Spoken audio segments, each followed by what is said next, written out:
बिस्मिल्लाहिर्रहमानिर्रहीम नहमदुहु व नुसल्ली अला रसूलिहिल करीम अम्मा बाद। मुहतरम नाज़रीन किराम, एक साहिबा है अनीसा रानी, इनका सवाल है अस्सलाम वालेकुम मुफ्ती साहब, मिफ़राह का नाम का मीनिंग बता दें प्लीज़। मिफ़राह फ़ातिमा या मिफ़राह ज़हरा, इन नामों में से कौन सा सही है?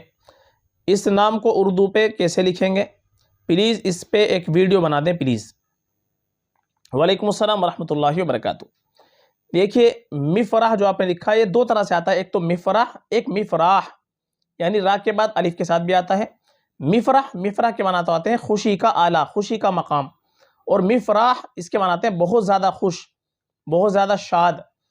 तो मिफ़राह ये आखिर में अलिफ के साथ स्पेलिंग यही आएगी जो आपने लिख रखी है। तो मिफ़राह नाम ये माना के अतबार से बहुत अच्छा है, इसके माना आते हैं बहुत ज़्यादा खुश, बहुत ज़्यादा शाद, बहुत ज़्यादा खुश व खुर्रम। तो ये नाम बिल्कुल रख सकते हैं मिफ़राह, और इसके साथ में फ़ातिमा या ज़हरा दोनों लगा सकते हैं। मिफ़राह फ़ातिमा ये भी बहुत अच्छा है, ये भी हज़रत फ़ातिमा रज़ी अल्लाह तआला अन्हा का नाम है, अल्लाह के नबी की बेटी का नाम है, बड़ा मुबारक नाम है।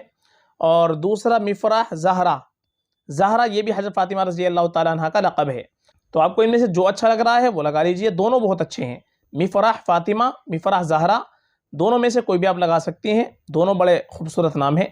तो इसलिए आप मिफ़राह फ़ातिमा रख लें या मिफ़राह ज़हरा रख लें, दोनों नाम बहुत अच्छे हैं, दोनों रख सकते हैं फ़कत, वल्लाहु आलम।